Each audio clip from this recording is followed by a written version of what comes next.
McAfee World. अब इसके बाद हम आगे जाएंगे मेथड जो हमें यूज करने हैं लिमिट्स फाइंड करने के लिए। हाँ सर वो जो 3 क्वेश्चंस थे हाँ उसमें सेकंड वाला नहीं आया। चलो ठीक है, वो डिस्कस करता हूँ मैं भी इसके बाद, ठीक है। सेकंड वाला हाँ क्वेश्चन वो ऑप्शनल था ना, तो इसमें 3-4 ऑप्शंस थे, है ना? हाँ सर, ट्रू फॉल्स का था। हाँ हाँ वो स्टेटमेंट वाला, हाँ ठीक है वो हाँ सर।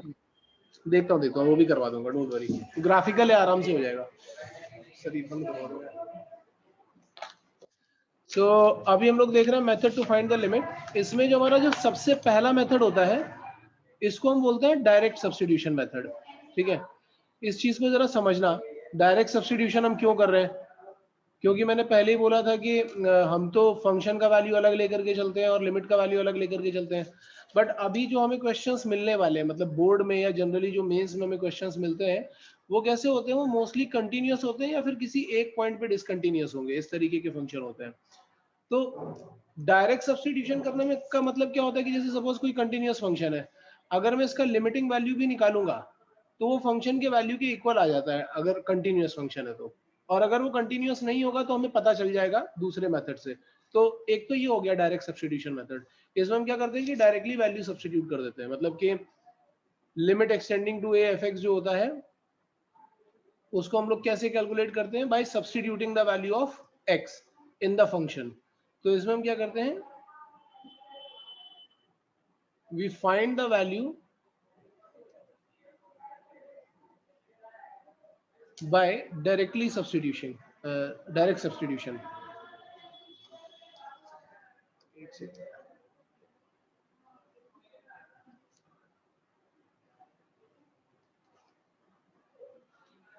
जैसे एग्जांपल के लिए मैं ले रहा हूं कि सपोज हमें मिल जाता है लिमिट एक्सटेंडिंग टू 1 और यहाँ पे सपोज वो बोल देता है कि एक फंक्शन है x cube plus X square plus X minus 2, ऐसा है।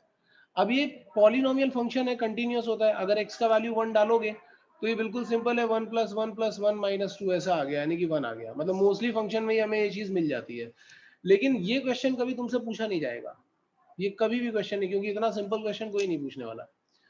इस क्वेश्चन की बजाय हमसे क्या पूछा जाएगा? हमसे पूछा जाता है इनडिटर्मिनेट वाला क्वेश्चन। जैसे सपोज अगर वो हमें दे देता है कि लिमिट एक्सटेंडिंग टू 1 और यहाँ पे उसने हमें दे दिया x² - 1 / x - 1।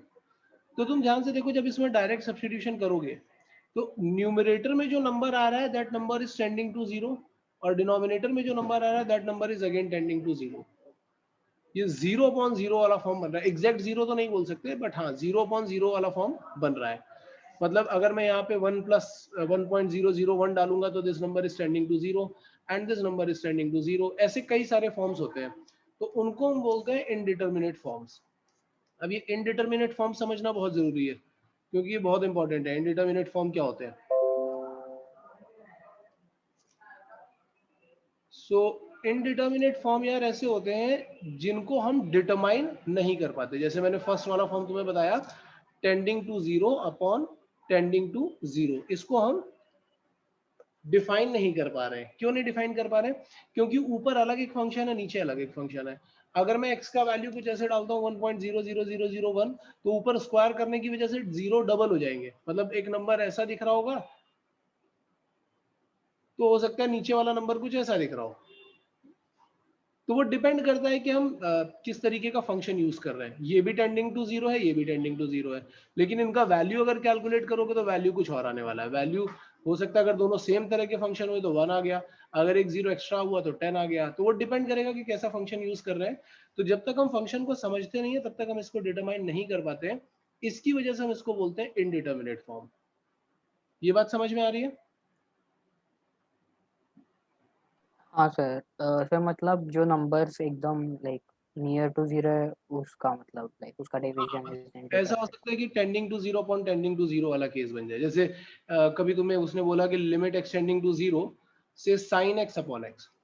तो तुम्हें ये पता है कि जब हम 0 की तरफ जाते हैं तो sin 0 भी 0 होता है और ये भी 0 होता है, लेकिन ये फंक्शन है ट्रिगो वाला और ये है एलजेब्रा वाला, दोनों की टेंडेंसी अलग अलग है। तो इनका एक्चुअल वैल्यू क्या आ रहा होगा वो हमें डायरेक्टली डिटरमाइन करना थोड़ा सा मुश्किल है। तो इसके लिए हम इसको डायरेक्टली डिटरमाइन नहीं कर पाते, तो हम इसको इनडिटर्मिनेट फॉर्म बोलते हैं। अभी समझा? हाँ सर, समझ गया। अब ऐसे ही कई सारे इनडिटर्मिनेट फॉर्म होते हैं। अच्छा, इनडिटर्मिनेट फॉर्म में अगर सपोज कभी ऐसा बन जाए कि exact zero upon tending to zero, so this is not the indeterminate form, ये तो जीरो हो जाएगा, zero upon something is zero. या फिर कभी ऐसा आ जाए कि tending to zero upon exact zero, this is not defined, क्योंकि डिनोमिनेटर में अगर जीरो आ गया, एग्जैक्ट जीरो आ गया, तो हम डिफाइन नहीं कर सकते। तो ये दो अलग फॉर्म है जो इनडिटर्मिनेट नहीं है, इनडिटर्मिनेट केवल ये रेड वाला ही है। ऐसे ही दूसरा फॉर्म बनता है tending to infinity upon tending to infinity, क्योंकि इंफिनिटी भी बहुत अलग अलग तरीके की होती है, अलग अलग फंक्शन पे अलग अलग इंफिनिटी हमें मिलती है। जैसे अगर तुम ग्राफिकली भी देखोगे, तो मैं एक छोटा सा ग्राफ बना करके तुम्हें दिखाता हूँ, तो थोड़ा सा आइडिया तुम्हें यहाँ पे साइड में मिल जाएगा। जैसे सपोज मैं तुम्हें बोलता हूँ कि अगर हम y इक्वल टू एक्स देखें, तो y इक्वल टू एक्स का ग्राफ ऐसा जाता है, जैसे x इन्फिनिटी जाएगा तो ये एक इन्फिनिटी की तरफ टेंड कर रहा होगा। लेकिन अगर एक्सपोनेंशियल का देखेंगे तो वो ऐसा जा रहा है, मतलब ये बहुत ऊपर जा रहा है, इसका इन्फिनिटी अलग होगा। log x का देखेंगे तो वो कुछ ऐसा जा रहा है, इसका इन्फिनिटी अलग होगा। जा तीनों इन्फिनिटी की तरफ रहे हैं, लेकिन तीनों की इन्फिनिटी अलग अलग है। इसीलिए हमें ये वाले केस में क्या मिलता है कि अलग अलग तरीके की इन्फिनिटी हमें मिलने लगती है। तो अलग अलग इन्फिनिटी मिलने लगती है, तो अगेन हम डायरेक्टली डिटरमाइन नहीं कर पाते, हमें फंक्शन देखना पड़ता है, तो ये इनडिटरमिनेट फॉर्म भी बन जाता है। ये बात समझ में आ रही है? हाँ सर। ऐसे ही तीसरा फॉर्म बन जाता है tending to zero into infinity. तो ये कोई डिफरेंट फॉर्म नहीं है, ये इन्हीं का एक डिराइव्ड फॉर्म है, मतलब एक दूसरे की फॉर्म में डिराइव कर सकते हैं। इन्फिनिटी को अगर वन अपॉन जीरो के फॉर्म में लिखोगे तो ये इस तरीके का बन जाता है, ये थर्ड फॉर्म हो गया। ऐसे ही एक और फोर्थ फॉर्म होता है, that is infinity one minus infinity two, या इन्फिनिटी माइनस इन्फिनिटी भी कई बार लिखा होता है। तो ये infinity one minus infinity two इसलिए लिखा होता है कि अगेन अलग अलग तरीके की इन्फिनिटी है, सेम टाइप के फंक्शन हुए तो डिफरेंस कांस्टेंट हो सकता है, अलग टाइप के हुए तो ऐसा हो सकता है, तो इसलिए ये भी एक इनडिटरमिनेट फॉर्म में आता है। इसके बाद एक और इनडिटरमिनेट फॉर्म आती है जो पावर वाले फंक्शन में होती है, that is tending to one raise to the power infinity. ये भी प्रॉब्लम क्रिएट करता है, क्योंकि एक्सपोनेंशियल में तुमने देखा था कि अगर वन से बड़ा बेस होगा तो ये इंक्रीजिंग फंक्शन होता है, लेकिन वन से छोटा बेस है तो ये डिक्रीजिंग फंक्शन होता है। ठीक है, तो अगर हम टेंडिंग टू वन बोल रहे हैं तो it can be one plus और वन माइनस, जब तक हम फंक्शन देखेंगे नहीं तब तक डिटरमाइन नहीं कर पाएंगे। सो इसके लिए ये भी एक इंडिटरमिनेट फॉर्म में आ जाता है। ये बात समझ में आई? सर नहीं, ये वाला नहीं समझ आया, 1 to ∞। एक्सपोनेंशियल फंक्शन पता है या नहीं पता है? हाँ सर। एक्सपोनेंशियल फंक्शन में जब मैंने बोला था कि a raise to the power x का ग्राफ बनाते हैं, अगर a ग्रेटर देन वन है तो इंक्रीजिंग रहेगा ना, हाँ सर। और a लेसर देन वन है तो डिक्रीजिंग रहेगा, ऐसा रहेगा। Yes sir. तो जब इंक्रीजिंग फंक्शन है तो इन्फिनिटी पे इन्फिनिटी जा रहा होगा, डिक्रीजिंग फंक्शन है तो इन्फिनिटी पे जीरो जा रहा है। अब अगर मैं बोलूँ टेंडिंग टू वन, तो टेंडिंग टू वन का मतलब हमें ये नहीं पता ना कि हम यहाँ पे वन प्लस ले रहे हैं या वन माइनस ले रहे हैं, जब तक कि हम फंक्शन को स्टडी नहीं करेंगे तब तक हमें ये नहीं पता कि हम यहाँ पे वन प्लस ले रहे हैं या वन माइनस ले रहे हैं। वन प्लस लिया तो कुछ और वैल्यू आने वाला है, वन माइनस लिया तो कुछ और वैल्यू आने वाला है। हाँ सर। अभी भी नहीं समझाओ तो मैं ग्राफ बना करके दिखाऊं एक बार।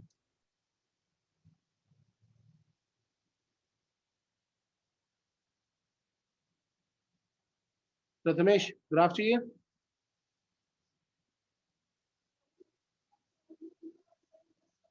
हाँ सर। चलो अच्छा देख लो एक बार, ये ग्राफ मैं यहाँ पे दिखा देता हूँ। जैसे ये वाला ग्राफ है, ठीक है, मैं बोल रहा हूँ कि अगर बेस ग्रेटर देन वन है तो ग्राफ कुछ ऐसा जा रहा है, इस तरीके का, और अगर बेस लेसर देन वन है तो ग्राफ कुछ ऐसा जा रहा है, कुछ इस तरीके का। अब तुम सोचो कि अगर बेस ग्रेटर देन वन हुआ तो पावर में इंफिनिटी लेके जाओगे तो ये कहाँ जा रहा है, ये इंफिनिटी की तरफ भाग रहा है। और बेस अगर लेस देन वन हुआ तो पावर में इंफिनिटी की लेकर के जाओगे तो ये कहाँ जा रहा है, ये जीरो की तरफ भाग रहा है। अगर मैं बोल रहा हूँ टेंडिंग टू वन, और जब तक फंक्शन डिफाइन नहीं है यहाँ पे, या फंक्शन हमें नहीं समझ में आ रहा है, तो टेंडिंग टू वन पे वन प्लस लेना है या वन माइनस, ये तो नहीं पता ना।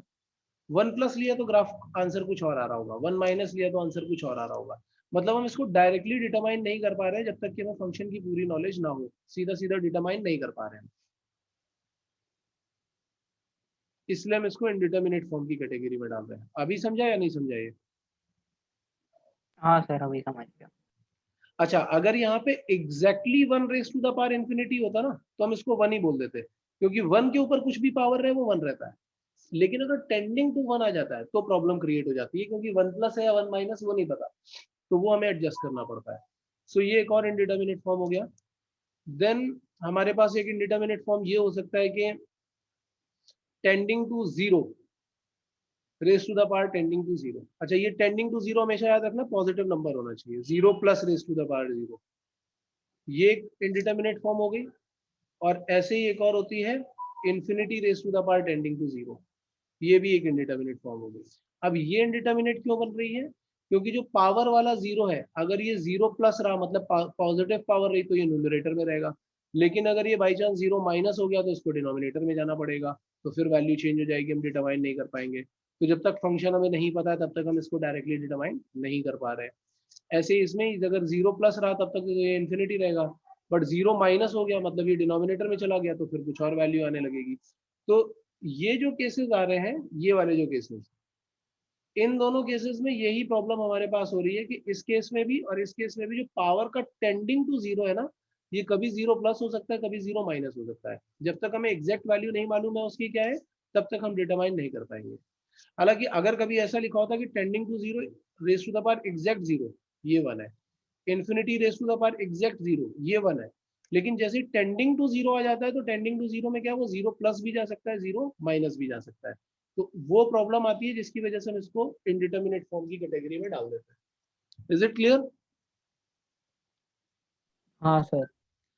सो देर आर 7 इनडिटरमिनेट फॉर्म्स। ये सब इंटरकन्वर्टेबल भी होते हैं, कहीं कहीं पे हम इनको आराम से कन्वर्ट कर लेते हैं एक दूसरे फॉर्म में। ठीक है, तो इसको नोट करो और फिर इन इनडिटरमिनेट फॉर्म्स को कैसे रिमूव करना है वो मैं तुम्हें बताता हूँ। पहले इतना नोट करो। अब देखो, अगर हमारे पास इनडिटरमिनेट फॉर्म बनते हैं तो उनको रिमूव करने के क्या मेथड है, मतलब आगे जो भी मेथड्स हम पढ़ने वाले हैं वो सारे के सारे इनडिटरमिनेट फॉर्म को रिमूव करने वाले मेथड ही हैं। ठीक है, आगे के जितने भी मेथड्स हैं, मतलब पहला मेथड तो डायरेक्ट सब्स्टिट्यूशन था, आगे के जितने भी मेथड्स होंगे वो इनडिटरमिनेट फॉर्म रिमूव करने के होंगे।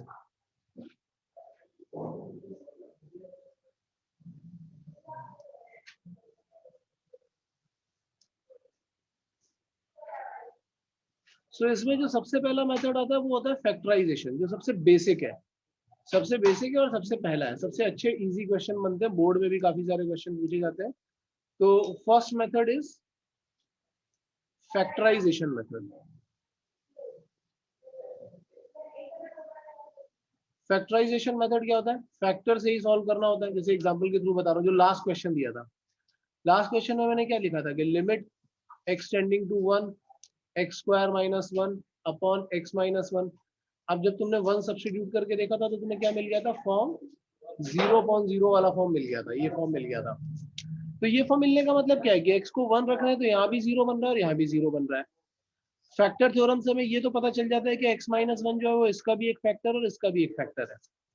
यानी x माइनस 1 एक ऐसा फैक्टर है जिसका हमें कैंसिलेशन कर देना चाहिए, क्योंकि वही प्रॉब्लम क्रिएट कर रहा है, वही 0 0 बना रहा है।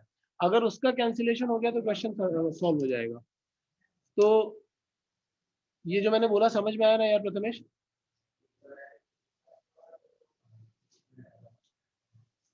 हाँ सर। तो ये जब मैं x माइनस 1 को कैंसिल कर दूंगा तो अब हमारे पास जो बच के आया वो क्या आया? Limit extending to 1 x plus 1। अब x का वैल्यू जब तुम 1 डालोगे तो इट इज व्हाट? 1 प्लस 1 2। अब ये सिंप्लीफाई हो गया, मतलब एक फैक्टर था और वो फैक्टर कौन सा था वो यहीं से पता चल जाएगा। जो भी एक्सटेंडिंग टू a होगा जिसकी वजह से 0.0 बन रहा है वो x माइनस a वाला फैक्टर कैंसिल करना है हमें हर एक क्वेश्चन में। जैसे ये एक ऐसा क्वेश्चन था। दूसरे क्वेश्चन में चलते हैं। सपोज मैं एक क्वेश्चन देता हूँ कि लिमिट एक्सटेंडिंग टू 2, ठीक है, x square minus 3x plus 2 divided by, अब यहाँ पे कुछ और बड़ा तुम फंक्शन डालना चाहो तो वो डाल सकते हो, like x cube plus X square, तो ये कितना हो गया? -16, ऐसा कुछ हो गया। जैसे ही तुम 2 डालोगे यहाँ पे तो तुम ध्यान से देखो, 2 डालने के बाद तुम्हें ये फॉर्म 0/0 मिलेगा। 2 डालोगे तो ये भी 0 बन रहा होगा और ये भी 0 बन रहा होगा। तो जैसे फॉर्म 0/0 बन गया, इसका मतलब ये क्या, हमें पता चल गया कि x इक्वल x माइनस 2 इसका भी फैक्टर और इसका भी, फैक्टर थ्योरम से। यानी कि हमें x माइनस 2 का कैंसिलेशन करना है। x माइनस टू ही है जो ये प्रॉब्लम क्रिएट कर रहा है, जिसकी वजह से इनडिटरमिनेट फॉर्म बन रही है। अगर हम उसको कैंसिल कर दें तो हमारा क्वेश्चन आराम से सॉल्व हो जाएगा। तो अब हम क्या करते हैं, अब हम स्टार्ट करते हैं फैक्टराइजेशन। यहाँ पे लिखा मैंने एक्सटेंडिंग टू 2, ये तो तुम इजीली फैक्टराइज कर लोगे, x minus one into x minus two आ जाता है। लेकिन क्यूबिक जो है ये कैसे फैक्टराइज करेंगे, ये फैक्टराइज करना आता है तुमको? हाँ सर। सिंथेटिक डिवीजन मेथड पता है? हाँ सर। तो हम यहाँ पे सिंथेटिक डिवीजन मेथड ही यूज करेंगे। अगर नहीं पता होगा तो भी मैं एक बार एक्सप्लेन कर देता हूँ कि जैसे मुझे इसको डिवाइड करना है x माइनस टू से, तो तुम क्या करो, इसके जो भी कोफिशिएंट्स हैं उनको लिख लो। तो एक्स क्यूब का कोफिशिएंट है 1, एक्स स्क्वायर का 1, एक्स का कोफिशिएंट मिसिंग है दैट इज 0, कांस्टेंट टर्म है 16। और फिर तुम्हें डिवाइड किससे करना है, एक्सटेंडिंग टू 2 है तो 2 से डिवाइड करना है। टू। सो अब इसको ऐसे लिखेंगे 1 एज इट इज आ जाएगा, 2 इंटू 1 को यहाँ लिखा, फिर इन दोनों को ऐड किया तो ये आ जाएगा 3, फिर 2 इंटू 3 को यहाँ लिखा, फिर इसको ऐड किया तो ये आ जाएगा 6। अच्छा ये गड़बड़ हो रहा था, यहाँ पे 12 होना चाहिए था, मैंने यहाँ पे गड़बड़ कर दी थी, ये 12 होना चाहिए था तभी 0.0 बनेगा, क्योंकि 8 प्लस 4 12 होता है ना, तभी 0.0 बनेगा। तो 2 इंटू हाँ सिक्स, सर। 2 इंटू 6 क्या आएगा 12। अच्छा देखो यहाँ से क्रॉस चेक भी हो जाता है, अगर इधर 0 आ रहा है दैट मीन्स तुमने जो किया है वो सही किया है। जैसे अभी मुझे यहीं से पता चल गया कि हाँ मैंने 16 गलत लिखा था, 12 लिखना चाहिए था यहाँ पे, तभी वो 0.0 बनेगा। तो अगर यहाँ पे 0 आ रहा है दैट मीन्स हाँ ये कंप्लीटली फैक्टराइज हो रहा है। x माइनस टू तुम्हारा एक फैक्टर है यहाँ पे, और जो कोशेंट है उसके कोफिशिएंट यहाँ लिखे हैं। जैसे क्यूबिक था 1 डिग्री से डिवाइड किया तो कोशेंट तुम्हारा 2 डिग्री आना चाहिए, तो उसके कोफिशिएंट यहाँ लिखे हैं that is x square plus 3x plus 6। अब तुम्हें कौन सा फैक्टर कैंसिल करना था, x माइनस टू कैंसिल करना था, ये तुमने कर दिया। अब जैसे ही तुम 2 का वैल्यू डालोगे यहाँ पे तो it is 2 minus 1 upon 4 plus 3 2 6 plus 6, तो it is 1 upon 16। This is our final answer. ये समझ में आ रहा है प्रथमेश? हाँ सर।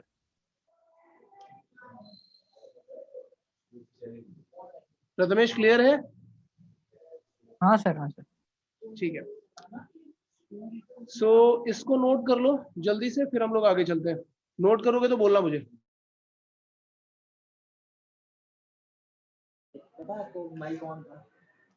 चलो यार अब आगे चलते हैं। दूसरा मेथड है rationalisation method.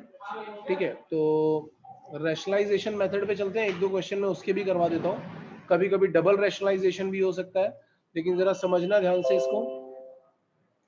Second method is rationalization method, ये है रैशनलाइजेशन मेथड। इसमें भी क्या होगा, कंडीशन वही बनेगी जैसे एग्जांपल में दोनों सॉल्व करवाऊंगा ना, अभी तो तुम्हें कंडीशन वो क्लियरली दिखाई पड़ रही होगी।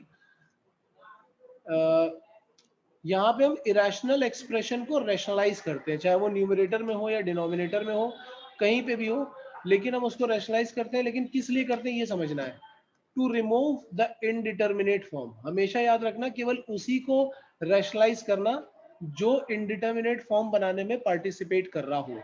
अगर वो पार्टिसिपेट नहीं कर रहा है तो उसको नहीं करना।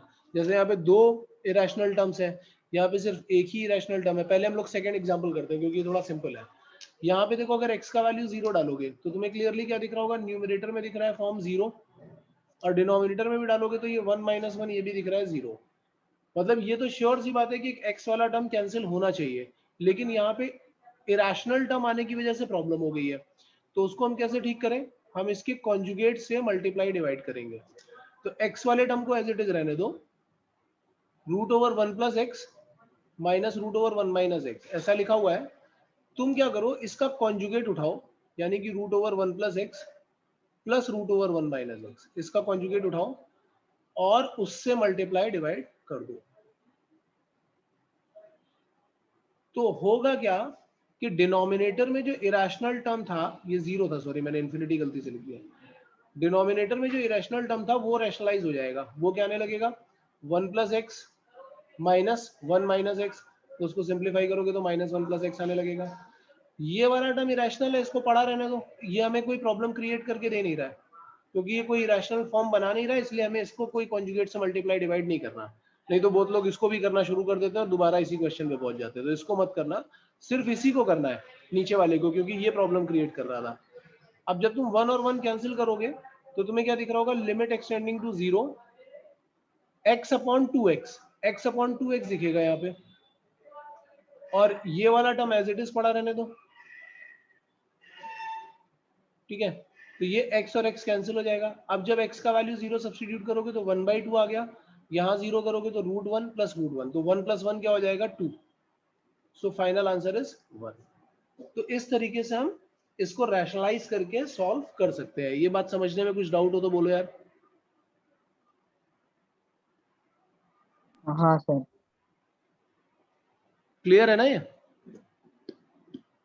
हाँ सर क्लियर है। ठीक है, अब हम ये वाला देखते हैं एग्जांपल नंबर 1। यहाँ पे हमें 2 इरेशनल टर्म दिख रहे हैं, और जब हम इसमें वैल्यू सब्स्टिट्यूट करेंगे तो यहाँ पे भी हमें फॉर्म 0/0 दिख रहा है। फॉर्म 0/0 का मतलब ये भी इरेशनल, ये इरेशनल टर्म जो है ये भी इनडिटरमिनेसी क्रिएट कर रहा है और ये भी कर रहा है। तो हमें क्या करना है, इसको भी रैशनलाइज करना है और इसको भी रैशनलाइज करना है। तो ऐसे क्वेश्चन कैसे हैंडल करते हैं, यहाँ पे मैं लिखूंगा लिमिट एक्सटेंडिंग टू 1। पहले इस वाले टर्म को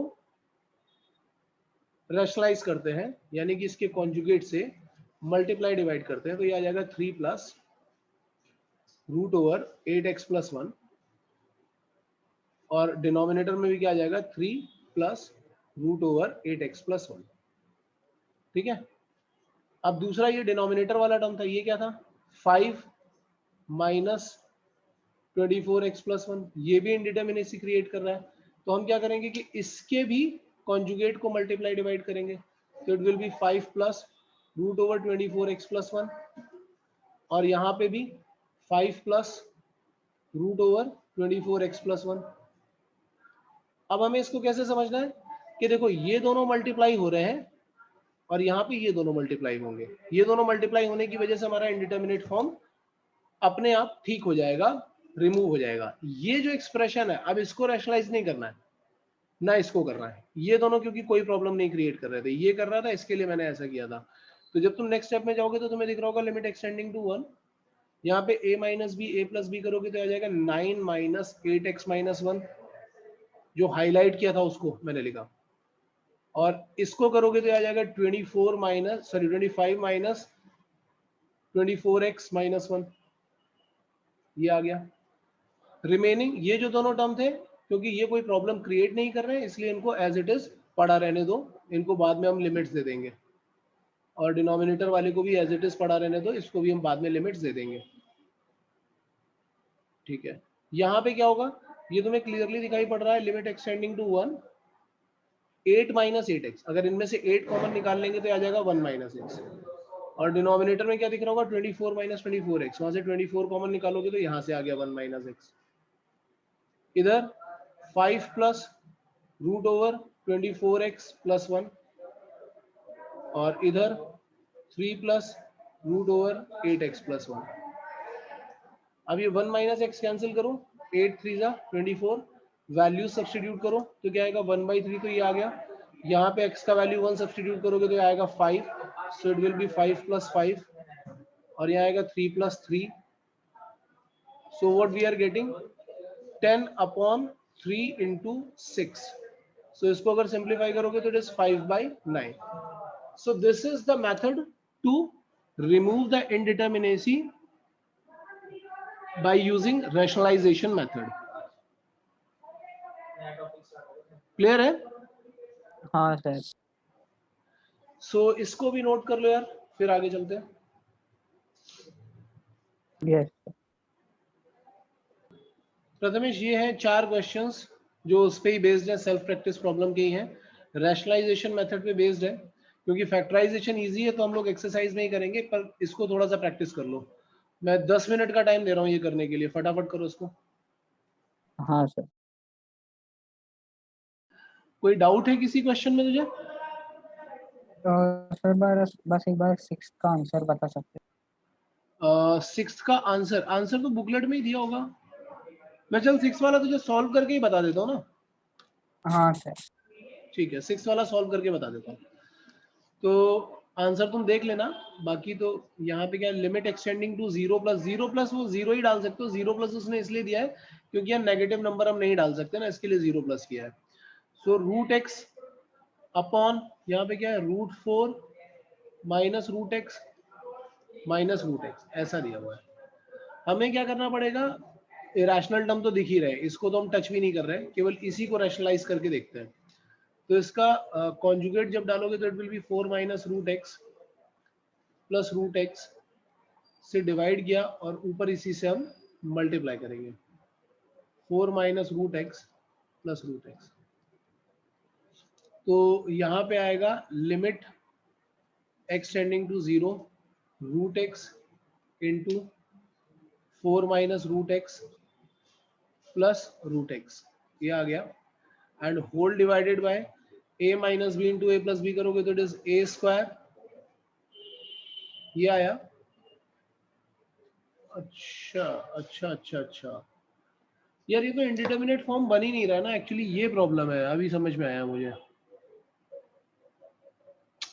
this is not the indeterminate form यार, हाँ ये सर। पहले चेक करना पड़ता है हमें। डायरेक्ट सब्स्टिट्यूशन डालो, so it is 0 upon root 4 which is 0 upon 2, so it is 0. This is not the indeterminate form. हाँ Clear है ना? सर। So हम ये जो कैलकुलेशन कर रहे थे ना, this calculation is meaningless actually. ये हमें करने की जरूरत नहीं है, इसलिए हमें सबसे पहले ये भी चेक करना पड़ता है। हाँ, ये स्टेप मैं तुम्हें शायद बताना भूल गया। सबसे पहले हमें 0/0 का फॉर्म देखना भी पड़ता है कि वहाँ पे बन भी रहा है कि नहीं बन रहा है। अगर 0/0 का फॉर्म ही नहीं बन रहा है तो डायरेक्ट सब्स्टिट्यूशन से आ जाएगा ना आंसर। हाँ सर। ठीक है ना? और किसी में डाउट है? नो सर, बाकी तीन तो आ गए। ठीक है। अब इसके बाद यार कुछ और हम लोग वेरियस फॉर्मूले पे चल सकते हैं, लेकिन वहां पे चलने से पहले ना मुझे एक सीरीज वाली चीज तुम्हें बतानी पड़ेगी। यहाँ पे हम लोग करते हैं लिमिट्स, एक second, limits by using expansion. तो वो एक्सपेंशन है तो वैसे वो एडवांस के पॉइंट ऑफ व्यू से ही, एडवांस में ही सबसे ज्यादा यूज होता है, लेकिन कभी कभी हमें फॉर्मूला डिराइव करना होता है तो हम इससे कर लेते हैं। इससे बहुत आराम से फॉर्मूला डिराइव हो जाता है, और दूसरे मेथड भी हैं फॉर्मूला डिराइव करने के लिए, बट इससे बहुत आराम से हो जाता है। ये कुछ एक्सपेंशन है अपने पास, ठीक है। बाकी बोर्ड के मेथड भी मैं एक्सप्लेन कर दूंगा, बट इनसे बहुत आराम से आप अपने फॉर्मूला डिराइव कर सकते हो। सो एक तो ये हो गया एक्सपेंशन वाला केस, ठीक है। पहले ये एक्सपेंशंस नोट कर लो सारे के सारे, क्योंकि अभी आगे मैं जो फॉर्मूले बताऊंगा उनमें ये सारे के सारे एक्सपेंशन यूज हो सकते हैं और अच्छे क्वेश्चंस में भी यूज हो सकते हैं। तो पहले इतने नोट कर लो, एक बार नोट कर लोगे तो तुम्हें याद रहेगा। जनरली हमारा जो एक्सपेंशन होगा वो मैक्सिमम x पावर 4 तक यूज होता है, x क्यूब तक ही होता है, बट तुम x पावर 4 तक सारे के सारे नोट कर लेना। हाँ सर। ठीक है, पहले नोट करो और फिर मुझे इन्फॉर्म करो, फिर हम आगे चलेंगे, क्वेश्चंस पे चलेंगे, मतलब फॉर्मूला डिराइव करेंगे फिर क्वेश्चंस पे चलेंगे।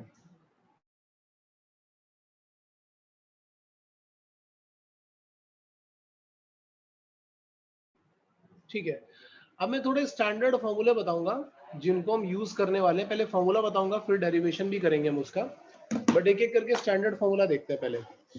सो कुछ स्टैंडर्ड रिजल्ट है जिनको हम डायरेक्टली यूज कर सकते हैं। रिजल्ट नंबर 1, अगर ऐसा लिखा हुआ है कि limit extending to a x raise to the power n minus a raise to the power n upon x minus a, तो इसका वैल्यू आता है n into a raise to the power n minus 1, ठीक है।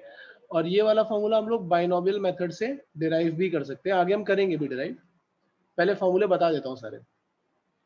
दूसरा formula है trigo का, limit x tending to 0, यहाँ 0 रहता है, साइन एक्स अपॉन एक्स है, या फिर limit extending to 0 tan X upon X है, ये भी आता है 1, दोनों 1 आ जाते हैं। अच्छा, इनवर्स का क्या है, limit extending to 0 sine inverse X upon X है, या फिर limit extending to 0 tan inverse X upon X है, तो इसका वैल्यू आता है 1। ये इनवर्स फंक्शन वाले हो गए। ऐसे लॉग वाला होता है, अगर ऐसा है limit extending to 0 ln 1 plus X upon X, इसका वैल्यू आता है 1। एक्सपोनेंशियल वाले, limit extending to 0 a raise to the power x minus 1 upon x, अगर ये आ रहा है तो इसका वैल्यू आ जाता है ln a, इसका वैल्यू आ जाता है ln a। एक एक्सपोनेंशियल का फॉर्मूला बनता है, और that is limit extending to 0 e raise to the power x minus 1 upon x। तो इसका वैल्यू आ जाता है 1। तो ये हो गए हमारे पास कुछ स्टैंडर्ड फॉर्मूले, जिसमें ट्रिगो के हैं, ITF के हैं, लॉग के हैं, एक्सपोनेंशियल के हैं। इसके अलावा कुछ कुछ और स्टैंडर्ड भी बनते हैं जो अभी मतलब मैं आगे जाकर के बताऊंगा, अभी नहीं बता रहा हूँ इसमें, वो मैं आगे जाकर के बताऊंगा। अब बात ये कि ये स्टैंडर्ड्स अगर हमें डिराइव करने हो तो हम डिराइव कैसे करेंगे, ठीक है। सो डिराइव करना बड़ा सिंपल है। जैसे मैं फर्स्ट वाला डिराइव करके बता रहा हूँ, ध्यान से देखना। हम इसमें सब्स्टिट्यूशन टाइप की चीज यूज कर सकते हैं। मतलब जैसे यहाँ पे x और a वाला दिया हुआ ना, तो मैं इसको सब्स्टिट्यूशन से करके बताता हूँ। जैसे मैंने x माइनस a को कुछ h ले लिया, तो हमें क्या मिल जाएगा, x equal to a plus h। अगर मैं बोल रहा हूँ कि x माइनस a को h लिया है एंड एक्सटेंडिंग टू a है, तो डेफिनेटली एक्सटेंडिंग टू a का मतलब क्या है कि x minus a tending to 0, ऐसा कुछ होना चाहिए। हाँ सर। अब जब मैं उसको यहाँ सब्स्टिट्यूट करूंगा तो मुझे दिख रहा होगा लिमिट, अब मैं सब h के टर्म्स में डाल रहा हूँ, तो h टेंडिंग टू 0, क्योंकि x माइनस a को h लिया है तो h टेंडिंग टू 0 आ गया। x की जगह पर क्या रखोगे, a प्लस h, तो it is a plus h raise to the power n minus a power n upon x minus a की जगह पर रख दिया h। फिर लिमिट h टेंडिंग टू 0, पहले वाले ब्रैकेट में से a कॉमन निकाला तो a पावर n बाहर आ गया, और ये आ जाएगा 1 plus h by A whole raise to the power n minus a power n, और होल डिवाइडेड बाय क्या था, ये था h। फिर इन दोनों में से a पावर n कॉमन निकाला, तो limit h tending to 0, a power n common निकाला, यहाँ पे हमें क्या दिख रहा होगा, 1 plus h by A whole power n minus 1, कुछ ऐसा दिखाई पड़ रहा होगा, और डिनोमिनेटर में दिख रहा होगा h। अब मैं क्या करूंगा, ये बॉक्स में मैं बाइनोमियल यूज करूंगा, तो मैं लिखूंगा limit h tending to 0, a power n को एज इट इज रहने दिया। इसमें बाइनोमियल यूज करोगे तो बाइनोमियल यूज करके तुम्हारे पास क्या आ रहा होगा, ब्रैकेट के अंदर ही डाल रहा हूं मैं इसको, ये आएगा 1 plus n into H by A plus n into n minus 1 upon 2 factorial h by A whole square plus and so on. वही बाइनोमियल वाली इनफाइनाइट वाली सीरीज यूज कर ली, और एक माइनस 1 अलग रख लिया, and whole divided by h था उसको इधर रखा रहने दिया। तो ये 1 और 1 तो कैंसिल हो जाएगा, ठीक है। अंदर तुम अगर ध्यान से देखोगे तो h बाई ये पूरे में कॉमन दिखाई पड़ रहा है, मतलब हम ऐसा लिखेंगे limit h tending to 0 a power n, और h यहाँ पे था। अंदर से अगर मैंने h बाई ये कॉमन निकाला तो हमें मिल रहा होगा n प्लस समथिंग, मतलब आगे के जितने भी टर्म्स हैं उन सब में h जरूर होगा, टर्म्स ऑफ h, क्योंकि h बाई ये कॉमन निकला तो बस ये ऐसा हो जाएगा जो h बाई से फ्री हो जाएगा, लेकिन इसमें h बाई होगा, आगे भी h बाई होगा, सब में h बाई होगा। अब क्या किया मैंने, यहाँ से एक h और एक h कैंसिल किया, a और a कैंसिल करोगे तो a raise to the power n minus 1 आ जाएगा। अंदर लिमिट डालोगे तो ये सारे टर्म 0 हो जाएंगे, और यहाँ पे n आ जाएगा, so it will B n into a power n minus 1। So by using binomial theorem हम इस फर्स्ट वाले स्टैंडर्ड को डिराइव कर सकते हैं। आई होप ये बात समझ में आ रही होगी। यस। इसको नोट करो यार एक बार। प्रथमेश नोट किया? हाँ सर, बस वो फर्स्ट वाली प्रॉपर्टी नहीं दिख रही थी, वो नोट करना है। अच्छा अच्छा, ये यही तो थी फर्स्ट वाली प्रॉपर्टी, तो ये हाँ sir. Property I think note कर ली होगी अभी तक। हाँ सर।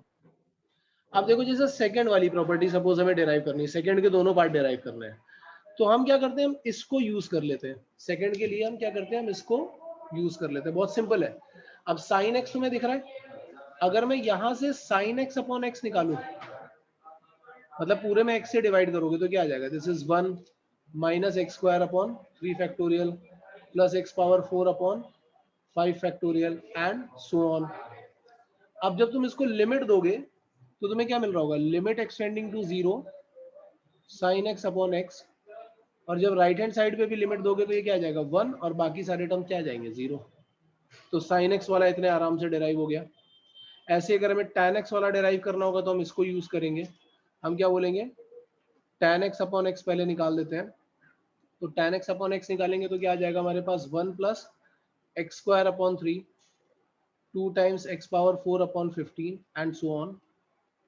और फिर से जब हम इसको लिमिट देंगे तो limit extending to 0 tan x upon X, बाकी सारे टर्म यहाँ राइट हैंड पे लिमिट दोगे तो सब 0 हो जाएगा और क्या बच रहा होगा 1। ये दोनों समझ में आ रहे हैं? हाँ ऐसे ही अगर हमें ये एक्सपोनेंशियल वाला डिराइव करना है तो इसी सीरीज को यूज करो, a पावर x माइनस 1 का वैल्यू निकालोगे तो तुम्हें क्या दिख रहा होगा, x ln a upon 1 factorial plus X square ln square a upon 2 factorial and so on. अब इसको x से डिवाइड कर दो तो ये क्या आ जाएगा, यहाँ पे आ जाएगा ln a प्लस आगे सारे टर्म्स में x आ रहा होगा। अब जब तुम एक्सटेंडिंग टू 0 करोगे तो ये सब 0 हो जाएंगे और वैल्यू कितना आ जाएगा, ln a। तो जो भी फॉर्मूला डिराइव करना है बाय यूजिंग द सीरीज हम उसको बहुत आराम से डिराइव कर सकते हैं। ये बात समझ में आती है? हाँ सर। सो एक बार ये 2-3 डेरिवेशन और लिख लो तो फिर तुम्हें बाकी सारे डेरिवेशन अपने आप ही समझ में आ जाएंगे कि इनका डेरिवेशन कैसे आ रहा है। फिर आगे मैं इन पे कुछ और स्टैंडर्ड बनाता हूँ। पहले ये वाले डेरिवेशंस भी लिख लो, ठीक है। तो अभी ये तो हमने कुछ कुछ फॉर्मूले देख लिए, है ना। अब आगे मैं एक दो चीजें और दिखाता हूँ तुम्हें कि इन्हीं फॉर्मूले को हम और कैसे यूज कर सकते हैं, वो भी समझना बहुत जरूरी है। तो जैसे सपोज मैं बोल रहा हूँ कि कभी ऐसा केस बन गया कि ये गिवन है कि limit extending to A some function is tending to 0, मतलब अगर x a की तरफ जाएगा तो फंक्शन 0 की तरफ जाएगा। तो हम क्या करेंगे, इन दैट केस हम क्या करेंगे, ठीक है। तो इन दैट केस देखो हम क्या कर सकते हैं, वही सेम फॉर्मूले हैं। जैसे अब मैं ऐसे बोलूंगा कि limit extending to A sine F x upon F X, क्योंकि हमारे पास क्या था कि जो ऊपर बन रहा है वही नीचे होना चाहिए, साइन 0 अपॉन 0 वाला फॉर्म होना चाहिए। लेकिन अगर ऊपर एक्स है तो नीचे भी एक्स, या ऊपर एफ एक्स आ रहा है तो नीचे भी एफ एक्स, क्योंकि अभी एफ एक्स टेंडिंग टू 0 है ना। तो sine F x upon F X रहेगा, या यही सेम चीज tan F x upon F X रहेगी। तो हम बोलेंगे कि हाँ ये 1 की तरफ टेंड करने वाला है। क्यों? क्योंकि x टेंडिंग टू a पे ये 0 बन रहा है और जो फंक्शन आप ऊपर यूज कर रहे हो वही नीचे, मतलब x को हम सेम फंक्शन से रिप्लेस कर सकते हैं। मेन बात ये है, ये चीज समझ में आती है?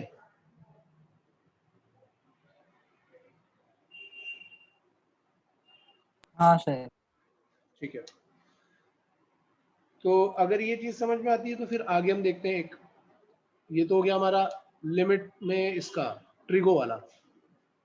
ऐसे ही सेम हम लोग आईटीएफ के लिए भी बना सकते हैं कि अगर sine inverse of f x upon F x आ जाता है, या फिर tan inverse of f x upon F x आ जाता है, तो इसका वैल्यू भी हम 1 लिख सकते हैं।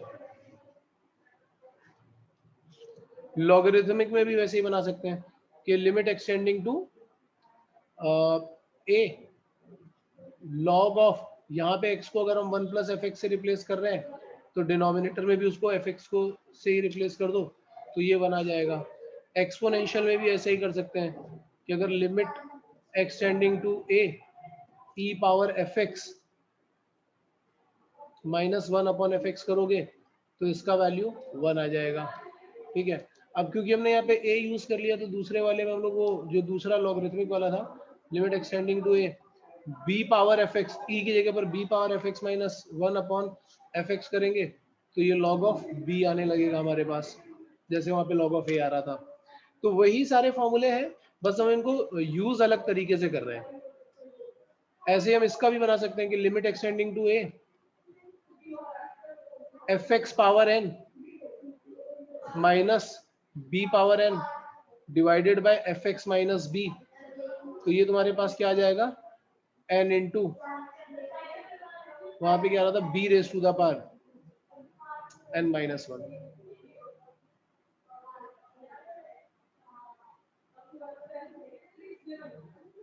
क्लियर है ये? हाँ सर।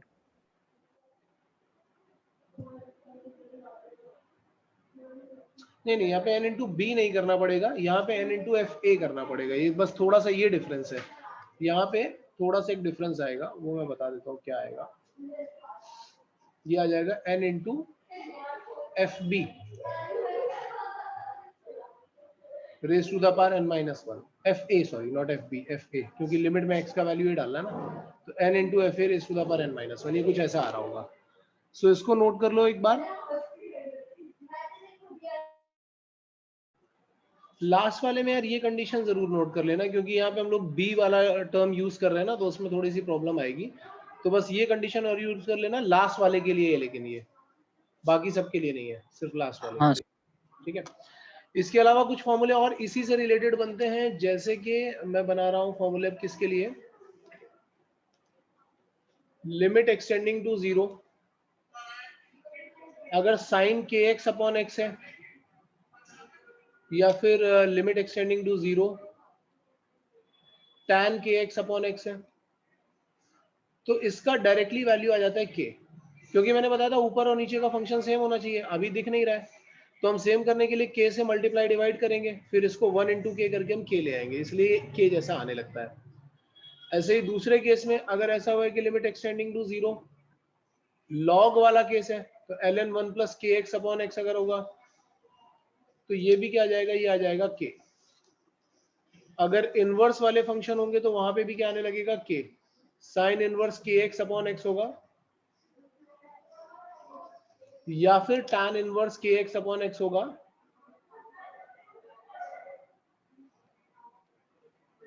तो ये भी क्या आने लगेगा, ये भी k आने लगेगा।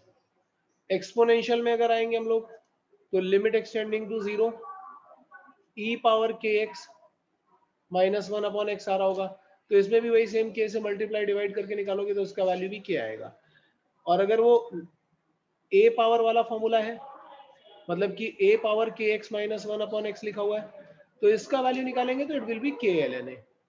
तो ये कभी कभी k वाले भी फॉर्मूले डायरेक्टली यूज हो जाते हैं, तो हमें ये भी याद रखने चाहिए, मतलब एक ही फॉर्मूला था उसको हमने 3 अलग अलग फॉर्म में लिख दिया है, तो ये भी हमें पता होने चाहिए, ठीक है।